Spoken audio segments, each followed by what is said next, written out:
अपने प्यार के लिए भारत आई। जी हाँ, हम बात कर रहे हैं सीमा हैदर की। उनका एक नया वीडियो आया है, वो सनातन रंग में रंग चुकी है। हम पहले भी बहुत सारे ऐसे वीडियोस देखे हैं उनका, जिसमें वो जय श्री राम के नारे लगाती है, हनुमान चालीसा पढ़ती है, कभी अपने बच्चों को शिव तांडव सुनाती है। उनका फिर से एक नया वीडियो आया है। वो वीडियो में कह रही है कि मैं सनातन हूँ, मैं सनातनी धर्म को अपना चुकी हूँ, और जो नहीं मानता है इस चीज़ को वो जिहादी है। उन्होंने पहले क्या कहा है, हम आपको ये वीडियो दिखा देते हैं सीमा हैदर का। बहुत सारी चीज़ें हैं, मैं ज़रूर बात करूँगी, ज़रूर बोलूँगी। फिर ये कुछ लोग उल्टा सीमा की बोले सच्चाई बताने की कोशिश करती हूँ। जो जिहादी लोग गलत सोचते हैं उनको बता दूँ, सबसे सच्चा, अच्छा, शुरू से रहने वाला जो धर्म है वो सनातन धर्म है। गंदगी अपने दिमाग से निकाल दीजिए। सबसे प्यारा धर्म हमारा सनातन धर्म है। तो सनातन धर्म जय, सनातन धर्म जिंदाबाद, हिंदुस्तान जिंदाबाद, जय हिंद, जय भारत। मिलते हैं नई वीडियो में। राधे राधे, जय श्री कृष्ण। तो आज हम इस पर ही बात करेंगे, क्या सीमा हैदर सनातनी रंग में पूरी तरह रंग चुकी है? क्या वो अब पूरी तरीके से भारतीय हो गई हैं? जो लोग कह रहे हैं कि सीमा हैदर को पाकिस्तान भेज देना चाहिए, वो हिंदुस्तान की नहीं है, क्या उनकी बात मान लेनी चाहिए? आज हम अपनी पूरी टीम के साथ इस पर ही चर्चा करेंगे। तो सबसे पहले मैं अपने वरिष्ठ सहयोगी पशुपति जी से बात करूंगी। सीमा हैदर का वीडियो जो आया है वो हम सब ने देखा है, वो बिल्कुल सनातन के रंग में रंग चुकी है। हम पहले भी उनका ऐसे वीडियो देखे हैं। अब वो पूरी तरीके से बोल रही है कि जो मेरी बात नहीं सुनते हैं, जो सनातन को नहीं अपनाते हैं, वो जिहादी हैं। इस पर आप क्या कहेंगे? देखिए, सनातन को अपनाना एक अलग चीज़ है और सनातन को नहीं अपना रहे हैं तो जिहादी हैं, ऐसा भी मैं नहीं मानता हूँ। सीमा हैदर खुद को कई बार क्या होता है कि अपने आप को ज़्यादा सनातनी साबित करने के लिए आप दूसरे को पर अटैक करने लगते हैं, तो ये एक रणनीति अच्छी नहीं है। हाँ, आपने अगर अपना मुस्लिम धर्म, इस्लाम धर्म छोड़कर आपने सनातनी कबूल किया, आपने सचिन के गांव आकर आप उनके साथ आपने शादी की, तो ये एक आपकी एक जर्नी है। आप एक सनातन की ओर आप आ रही हैं, सनातन ने आपको स्पेस दिया है, जगह दी है, तो आप अपनी बात करें, वो बेहतर है। लेकिन किसी और के बारे में किसी और पर राय देने का मुझे नहीं लगता कि कोई ज़रूरत इस समय वक्त है।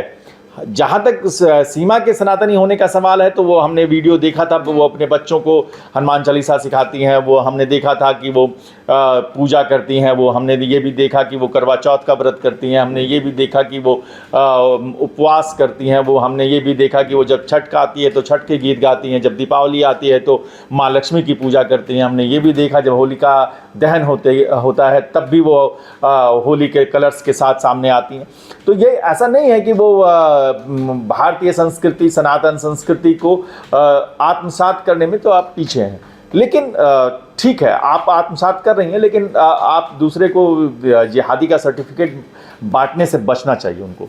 बिल्कुल। अब मैं शैलेंद्र जी से पूछूंगी कि जिस तरीके से सीमा के वीडियो लगातार आ रहे हैं, कभी वो राम नाम का जाप करती हैं, वो कुंभ में दूधाभिषेक करती है ईपी सिंह जो उनके भाई हैं उनके द्वारा, इन सब को देखते हुए जो कुछ दिनों से सवाल ज़्यादा तुल पकड़ रहे हैं कि सीमा हैदर को पाकिस्तान भेज देना चाहिए, और अब उनका एक नया वीडियो कि जो सनातन नहीं मानेगा वो जिहादी हो जाएगा, इस तरह के शब्द वो इस्तेमाल करिए। आपको क्या लग रहा है, क्या वो ये सब भारत में रहने के लिए, साबित करने के लिए कि मैं सनातनी हो चुकी हूँ, मैं भारत की बहू बन चुकी हूँ पूरी तरीके से, मेरा स्टैंड एकदम क्लियर है, क्या ये सब दिखाने के लिए ऐसा कुछ कर रही हैं?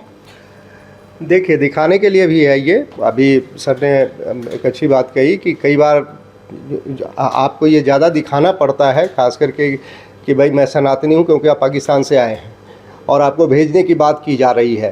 तो ये चीज़ तो है ही, लेकिन एक चीज़ और है इसके साथ। मुझे लगता है कि सनातन में आकर के वो थोड़ा सनातनी परंपराओं के साथ जुड़ करके हिंदुस्तान में आकर, भारत में आकर के वो जो ज़्यादा बेहतर महसूस कर रही है, यहाँ उसको स्पेस मिल रहा है, यहाँ उसे लिबर्टी मिल रही है। वो आई थी तो याद कीजिए उस दौर को, उसने कहा था कि किस तरह से वहाँ ज़िंदगी नर्क बन चुकी थी, उसकी जानवर से भी बदतर ज़िंदगी जी रही थी। उसे छोटा सा डिसीजन लेने का अधिकार नहीं था, उन्हें अपनी मर्ज़ी से बाहर निकलने का अधिकार नहीं था वहाँ पे, और वो सारी स्वतंत्रताएँ उनको यहाँ मिल रही है। यहाँ उन्हें कहीं कोई रोकने टोकने वाला नहीं है, यहाँ उन पर कोई किसी तरह की बंदिश नहीं है उस तरह की, और उन्हीं पर नहीं है। ये हमारे सनातन धर्म में ये स्वाभाविक है। यहाँ हमारे यहाँ जो महिलाओं की स्थिति है और जो पाकिस्तान में स्थिति है, बहुत ज़मीन आसमान का अंतर है। तो मुझे लगता है कि एक तो इस चीज़ से कोई भी आदमी जो जिसको गुलामी का जीवन अगर जी रहा है, एक बार उसको स्वतंत्रता चख लेता है, उसके बाद फिर उसके लिए वापस लौटना बड़ा मुश्किल होता है। ये जो दो महिला साथी हैं, इनसे इनकी आज़ादी पर तो इनकी बात ज़्यादा सुन लेनी चाहिए। तो इसलिए मुझे लगता है कि भाई वो चाहती भी है कि इसी जीवन शैली को हम जिएं, और दूसरी चीज़ ये भी है कि थोड़ा सा वो ज़्यादा सनातनी दिखाने की भी कोशिश कर रही हैं। बिल्कुल शालिनी, हम लोग देख रहे हैं इंस्टाग्राम पे, हम लोग सब एक्टिव रहते हैं, उनका जिस तरीके से रील आता रहता है, क्या वो सच में सनातनी बन चुकी है या एक बस पब्लिसिटी स्टंट है? मुझे लगता है क्योंकि सीमा हैदर पाकिस्तान से आई हैं तो वो एक मुस्लिम हैं, तो कभी कभी क्या होता है कि आप बाहरी देश से, ऐसे देश से आए हैं जहाँ से हमारी सबसे ज़्यादा दुश्मनी है, जब वहाँ से आए हैं तो आपको ये प्रूव करना पड़ेगा कि आप सच में हिंदुस्तान को अपना चुके हैं, आप हिंदुस्तानी धर्म को, सनातन धर्म में जाकर आपने शादी की है तो आपने उसको अपनाया है, तभी आपको लोग एक्सेप्ट कर पाएंगे।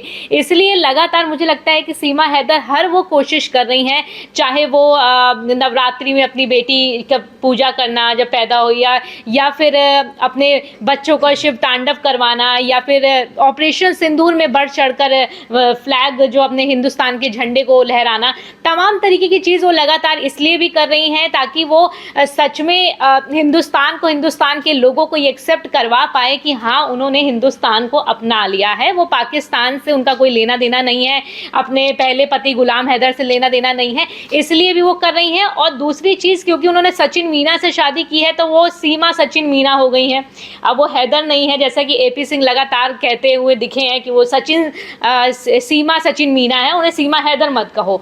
तो इसलिए भी वो सचिन से शादी करने के बाद उन्होंने पूरी तरीके से अपने आप को सनातन धर्म में अपनाया है। बात रही जिहादी की, तो वो बात ठीक है, जैसा कि पशुपति सर ने कहा है कि आप दूसरे धर्म को गलत नहीं कह सकते। हमारा देश की सबसे बड़ी खूबसूरती यही है कि हमारे देश में हर धर्म के लोग हैं और हम सबका सम्मान करते हैं। दूसरी चीज़, महिलाओं को लेके अगर मैं कहूँ तो हम खास तौर मेरे, क्योंकि मैं सनातनी हिंदू हूँ, तो मेरे धर्म में मुझे ऐसा लगता है कि औरतों को इतनी छूट, इतनी बचपन से हमें ये चीज़ बताई जाती है कि आप अपने पैरों पे स्टैंड करो, आपको खुली छूट है कि आप चीज़ों को देख सको, समझ सको, घर परिवार में भी सपोर्ट होता है। लेकिन क्योंकि सीमा पाकिस्तान में रही हैं तो उन्होंने बहुत सारी चीज़ें देखी होगी कि महिलाओं के साथ क्या दुर्व्यवहार हो रहा है, बच्चों को गलत रास्ते पे भेजा जा रहा है, जैसा कि सीमा ने बोला भी था। तमाम ये सारी चीज़ों की वजह से उन्होंने उसको अपनाया। ये जो आप लगातार कह रही हैं, रूबी से भी जरा समझ लेते हैं कि भाई आखिर है क्या ये मसला। सीमा जितना सनातनी दिखने की कोशिश कर रही हैं, उसके पीछे की कहानी है क्या? जैसा कि शालिनी ने बोला कि वो पाकिस्तान से आई हैं और मुस्लिम, जो उनका पहला पति था वो मुस्लिम था, वो भी मुस्लिम थी। उसके बाद अगर वो अब यहाँ पर सनातन धर्म में आई है तो हाँ उन्हें थोड़ा सा ज़्यादा शो करना पड़ेगा कि वो सनातन धर्म पसंद करती हैं, उसे अपना चुकी हैं और शो कर रही है। मैं तो ये भी कहूँगी कि अगर वो शो ऑफ भी कर रही हैं, एक्स्ट्रा शो ऑफ भी, तो भी अच्छी बात है, क्योंकि इसमें कुछ गलत तो वो कर नहीं रही। अगर वो झंडा फहरा रही हैं, अगर वो अपने बच्चों को शिव तांडव पढ़ा रही हैं और नारे लगवा रही हैं जय श्री राम के, तो इसमें कुछ भी गलत नहीं है। लेकिन उन्होंने जिस तरह से कहा है बाकी लोगों को जिहादी, वो मुझे लगता है कि गलत है। वो अपने आप के बचाव में इस तरह के बयान यूज़ कर रही है। मुझे नहीं लगता कि उन्हें इस तरह के बयान यूज़ करने चाहिए, दूसरों को जिहादी कहना चाहिए। हाँ, अपने आप को सेव करने के लिए, मतलब अगर वो एक्स्ट्रा शो भी करती है ना, तो मुझे नहीं लगता कि इसमें कुछ गलत है। जो ये वीडियो आया है सीमा हैदर का, इस पर जो है बहुत सवाल उठ रहे सोशल मीडिया पर। क्या एपी सिंह आएंगे अपनी बहन को बचाने की, बहन के लिए मैं हूँ, वो उसने कुछ गलत नहीं कहा है? नहीं, एपी सिंह तो लगातार आते हैं, वो वही जो बोलते हैं वही बोलती है बेचारी वो सीमा। इसमें सीमा की क्या गलती है? उनको जो तो जिहादी वाला बयान भी एपी सिंह बोले कि बहन बिल्कुल। ऐसा बोलो। देखो, आप इतनी ज़्यादा हम सेंसरशिप का विरोध करते हैं, लेकिन वकील साहब की सेंसरशिप बहुत तगड़ी है जहाँ तक हम लोगों की जानकारी है, और वो लगातार उनसे संपर्क में रहती हैं क्योंकि लीगल मामला है। कहाँ जहाँ एक जरा सी चूक हुई कि जो केस डायरी जो माहौल एपी सिंह ने तैयार किया है वो खट से डाउन हो जाएगा। और कई बार होता है आदमी ये गलतियां कर देता है और जिसकी वजह से कोर्ट में आपकी बनी बनाई चीज़ें जो है बिगड़ जाती हैं। तो मुझे नहीं लगता है कि सीमा जो भी कुछ बोल रही है, जो भी वीडियो बना रही है, रील बना रही है, उसमें कंसल्टेंसी नहीं ले रही है। वो कंसल्टेंसी जरा लगातार ले रही होगी, नहीं तो भैया जब दूसरे पत्रकार को डांट सकते हैं कि मीना मत बोलिए, मीना बोलिए, हैदर मत बोलिए, तो उसको छोड़ेंगे नहीं। अच्छा, एक चीज़ मैं बहुत दिनों से देख रही थी कि पाकिस्तान के कुछ मीडिया कर्मी हैं, वो यहाँ पर सीमा हैदर और एपी सिंह को भला बुरा कह रहे थे, उसके सनातन होने पर सवाल उठा रहे थे। जिस तरीके से वीडियो आती है सीमा हैदर पर, उसको लेकर सवाल उठा रहे थे। हालांकि हम अगर भारत की बात करें तो सीमा हैदर को लेकर दो खेमे में लोग जरूर बटे हुए हैं। कुछ लोग सीमा हैदर को पसंद करते हैं, कुछ लोग नहीं पसंद करते हैं, लेकिन हम गुलाम हैदर या उनके किसी भी चाहने वालों को टारगेट नहीं करते हैं। तो क्या एपी सिंह जो है, ये मेरा आप सबके लिए सवाल है कि क्या एपी सिंह उन लोगों के खिलाफ या गुलाम हैदर के लिए कुछ कड़ा एक्शन लेंगे? शैलेंद्र जी से मैं शुरुआत करती हूँ। हाँ, शैलेंद्र जी से कीजिए। नहीं, एपी सिंह उसकी भर्त्सना कर सकते हैं, सोशल मीडिया के जरिए मैसेज दे सकते हैं, मीडिया के जरिए मैसेज दे सकते हैं, लीगली कुछ नहीं कर सकते हैं, वो पाकिस्तानी लोग हैं। अच्छा, एक चीज़ मैं चालू एक सर्वे अपन करते हैं तो वो कर लेते हैं। क्या सीमा ने अपने खुद को तो सनातनी नहीं बताया, लेकिन वो जो जिहादी है, कहीं ऐसा तो नहीं गुलाम हैदर के लिए यूज़ कर रही हैं? तो क्या सीमा का पति गुलाम हैदर अब जिहादी बन रहा है? क्या वो उसके नफरत का एजेंडा बढ़ा रहा है, हाँ या ना? नहीं, नफरत का एजेंडा तो बढ़ा रहा है। उसने जिहादी यूज किया है गुलाम हैदर और उसके उन चट्टे बट्टों के लिए जो उनको वहाँ बैठ के गालियाँ दे रहे हैं। सही बात है। तो ये एक शालिनी, क्या ये जो सीमा ने जिहादी इस्तेमाल किया है, वो क्या गुलाम हैदर और उनकी जो मंडली है उसके लिए किया है? हाँ बिल्कुल, गुलाम हैदर के लिए साफ तौर पर, और अब तो उनके जो वकील उनकी पैरवी करने आए हैं उनके लिए भी। दूसरा, जो हिंदुस्तान में लोग उनके खिलाफ बोलते हैं और गुलाम हैदर को सपोर्ट कर रहे हैं, उनके लिए भी था। तो ये दो वोट तो चले गए कि जिहादी जो है वो किसी और के लिए नहीं है, गुलाम हैदर के लिए है। रूबी, तुम क्या मानती हो? सीमा ने स्टेटमेंट दिया, अगर उसने गुलाम हैदर को लेकर दिया, उसके साथ के लोगों को लेकर दिया है तो अच्छी बात है। अगर यहाँ के लोगों को कह रही हैं तो देखिए गलत है। ये जो है वो अगर सीमा का इशारा, जो तीर है, जो अगर उसका मिसाइल अगर गुलाम हैदर की तरफ है जिहादी वाला, तब तो ठीक है, ये तीसरा वोट उधर ही गया है। चौथा वोट कहाँ जाएगा? चौथा वोट भी इसी तरफ जाएगा कि अगर वो गुलाम हैदर को बोल रही है जिहादी है या उनकी टीम को बोल रही है, क्योंकि जिस तरीके से सीमा हैदर को वहाँ से बार बार लगातार टारगेट किया जा रहा है, तो वो कब तक चुप बैठेगी? इशारों में ये भी यहाँ से एक तीर फेंक चुकी है। तो सीमा को आप सनातनी मानते हैं, गुलाम हैदर को जिहादी मानते हैं या नहीं मानते हैं? आप कमेंट करके बताइए, और फिर शालू कुछ और नई रिसर्च के साथ, नई अपडेट के साथ लौटेंगे। क्या शालू? बिल्कुल, आप देखते रहिए इसी तरह नेशनल कॉरिडोर्स, और अपना जो है थोड़ा सा वक्त निकाल के इस पर कमेंट ज़रूर कीजिएगा।